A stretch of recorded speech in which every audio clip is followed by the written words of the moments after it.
Muy buenas tardes, amigas y amigos de Brújula Internacional. Siempre está el recorrido por los escenarios internacionales con el choque de las imágenes y la fuerza de las palabras. El panorama electoral latinoamericano sigue inclinado hacia el centro y hacia la derecha. El eclipse solar que vio el mundo entero pareciera que en América Latina fuese un eclipse lo que ha pasado con el socialismo del siglo XXI.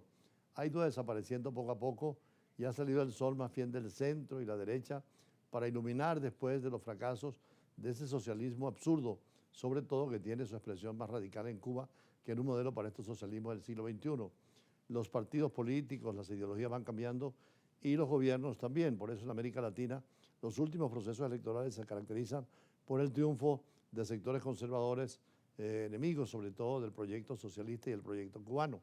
Es el caso de Colombia, fueron las elecciones en Bolivia después de tantos años de Evo Morales en la dirección.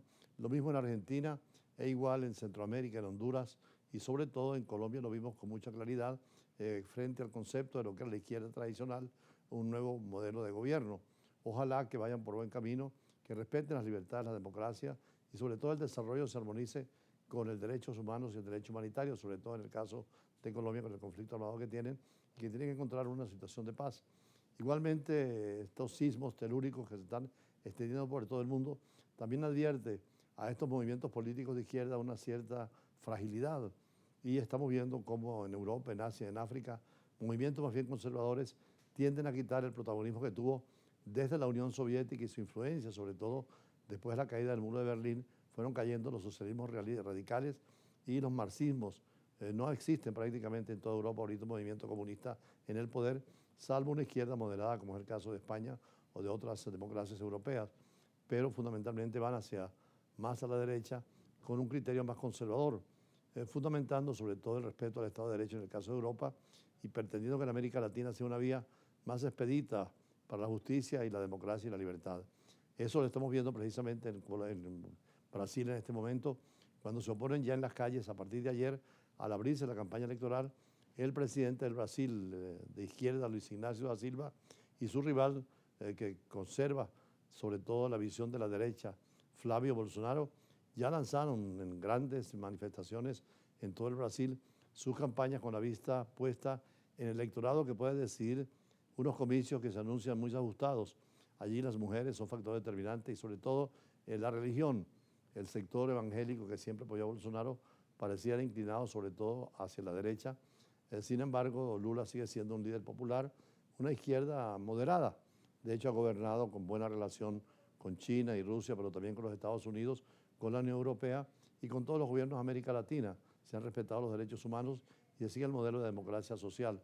Veremos cómo sigue la evolución, pero tenemos las notas redactadas de Brasil. El presidente de Brasil, el izquierdista Luis Ignacio Lula da Silva y su rival derechista Flavio Bolsonaro lanzaron el domingo sus campañas con la vista puesta en el electorado que puede decidir unos comicios que se anuncian ajustados, las mujeres.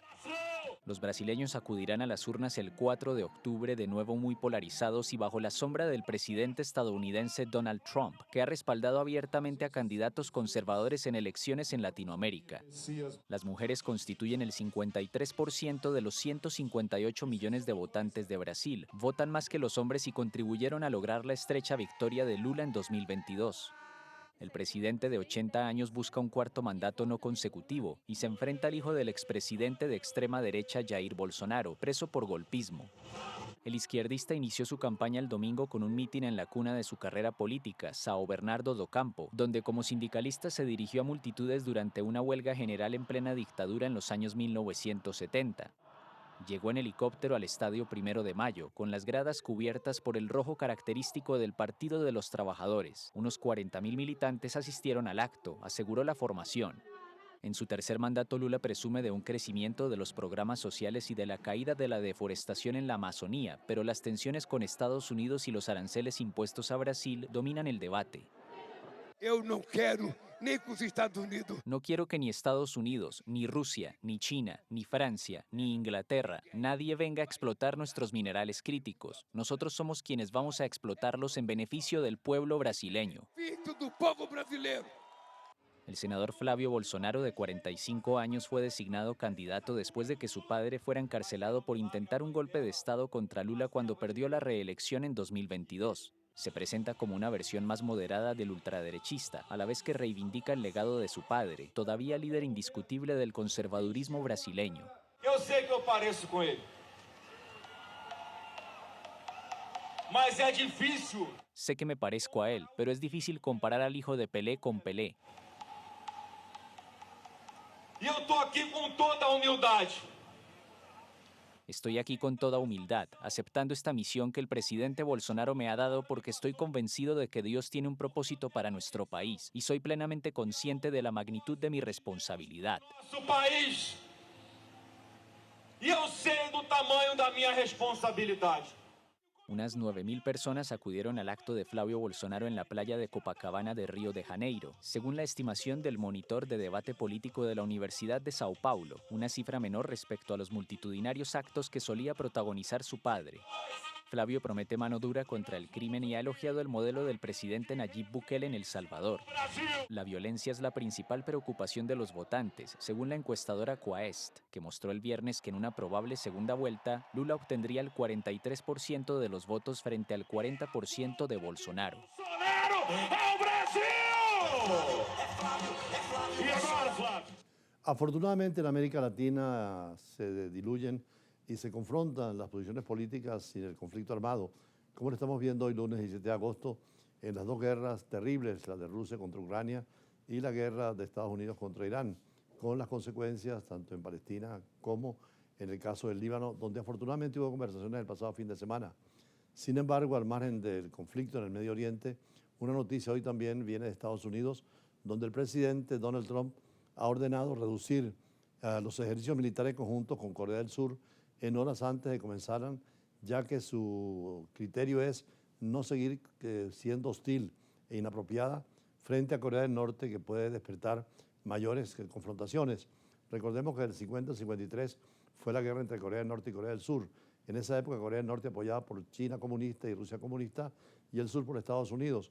Desde esa época el norte sigue un modelo autoritario, militar, el sur con democracia plena, y en estos ejercicios militares naturalmente está la influencia de Estados Unidos apoyando al sur, pero Donald Trump tiene mucho cuidado con Corea del Norte, que tiene armas nucleares y no quiere la confrontación directa, sino la sugerencia y el manejo de la crisis. Por eso para los coreanos del sur ha sido sorpresivo la actitud de Trump, pero la comprende y la entiende. El presidente de Estados Unidos, Donald Trump, ordenó reducir los ejercicios militares conjuntos con Corea del Sur, horas antes de su inicio el lunes. En un mensaje en su plataforma Truth Social, el mandatario afirmó que las maniobras con su aliado Seúl no solo son costosas, sino que envían una señal totalmente inapropiada y hostil hacia Corea del Norte, país que, según dijo, se ha mostrado respetuoso y no amenazante desde que él volvió al poder en 2025. También publicó una foto al lado de Kim Jong-un en un encuentro en 2019 durante su primer mandato y afirmó que, considerando su buena relación con el líder norcoreano, no está contento con el hecho de que Estados Unidos aceptara participar en ejercicios militares conjuntos con Corea del Sur.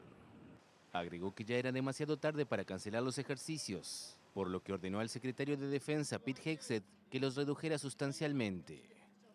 Las maniobras tienen una duración prevista de 11 días y apuntan a preparar de manera conjunta la defensa contra Pyongyang. Corea del Norte considera estos ejercicios como un ensayo de invasión y el miércoles lanzó un misil balístico sobre el mar de Japón en señal de protesta. La oficina presidencial surcoreana declaró en un comunicado que espera que la buena relación de Trump con el líder norcoreano permita a ambos países retomar el diálogo. Ayer en nuestra página del Universal, donde siempre hacemos nuestros escritos del fin de semana, hablábamos sobre la crisis del Medio Oriente, los actores más importantes, China, Rusia, Estados Unidos, algunos países de la Unión Europea y, por supuesto, Arabia Saudita e Irán como potencias subregionales. Y decíamos allí precisamente lo complejo de esta situación, que hoy, cuando se cumple un plazo dado por el presidente Trump en conversaciones con Irán, no se llega a ningún acuerdo. Irán es una potencia militar fuerte. El presidente Trump quiso o creyó que podía hacer la guerra muy rápida y no la ha podido continuar. Como también Putin en Rusia creyó que iba a ser muy pájaro con Ucrania y la guerra iba a ser muy corta y sin embargo se ha prolongado mucho. El caso del Medio Oriente es más complejo porque ahí está las rutas petroleras, los estrechos y en el fondo un conflicto viejo, religioso, ideológico entre musulmanes, pero también entre Oriente y Occidente. Es un problema muy complejo. Si ustedes entran a la página Universal a Opinión, todavía pueden ver el artículo hoy sobre nuestro criterio sobre el Medio Oriente, que recogemos algunas ideas en la editorial de hoy. Y después de esto, los entrevistados de siempre en el derecho, en la política y en las relaciones internacionales. Ya regresamos. En los últimos años, el Medio Oriente experimenta la peor crisis geopolítica en su historia reciente, donde el petróleo juega un papel fundamental y los intereses de las potencias agravan las situaciones en el conflicto, como son los intereses de Rusia, de China, de Estados Unidos y algunos países de la Unión Europea. Desde el norte de África hasta el este del Mediterráneo, pasando por el Magreb occidental y las monarquías del Golfo, gran parte de esta región vive en permanente caos y violencia, desde la confrontación entre Israel y Palestina hasta la reciente crisis de febrero del 2026, con la guerra abierta entre Estados Unidos e Israel contra Irán. Esto obliga a una nueva configuración del Medio Oriente, estrechamente vinculada a la geopolítica mundial actual. El binomio guerra y paz en la región del Medio Oriente seguirá influenciando la dinámica del mundo, y solo cuando la negociación se imponga entre los actores regionales como Arabia Saudita e Irán, y a nivel internacional como Rusia, China y Estados Unidos, podríamos vivir en paz. Desde el 28 de febrero, los Estados Unidos, buscando consolidar su liderazgo en la región, desató una guerra contra el Estado persa, pensando que podría ser breve y definitiva. Sin embargo, se ha encontrado con una resistencia férrea por parte del régimen de Teherán, cual ha desestabilizado el comercio internacional, especialmente el petróleo, al bloquear el estrecho de Hormuz. Por su parte, Israel ha dicho una alianza con Washington, no solo ha pretendido confrontar al régimen iraní, sino también tratar de aniquilar la resistencia palestina de Hamas, Palestina y el núcleo chiita promovido por Teherán del Hezbollah en el Líbano, con una ofensiva militar en los territorios vecinos de Gaza, Cisjordania y el Líbano. Para algunos analistas, esta aventura estadounidense en el Medio Oriente no ha tenido una visión estratégica clara, ni ha podido desarrollar las tácticas operacionales propias de una superpotencia, lo cual por ahora parece impotente frente a un régimen que parecía debilitarse después de 47 años de poder y las últimas manifestaciones populares que reclamaban mayor democracia, incluso el retorno del hijo del último Shah.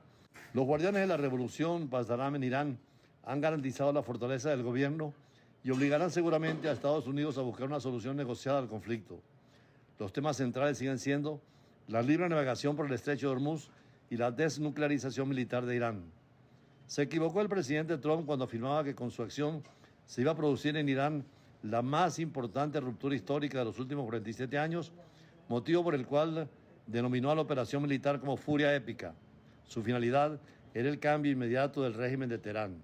La actual situación obliga a la negociación entre Estados Unidos e Irán, e igualmente a las monarquías del Golfo, sin dejar de lado a los europeos, que tienen también algunos criterios importantes. Realmente en Caracas pudimos ver la cinta cinematográfica La Odisea. No podemos dejar de relacionarla con la geopolítica del Medio Oriente y del mar Mediterráneo.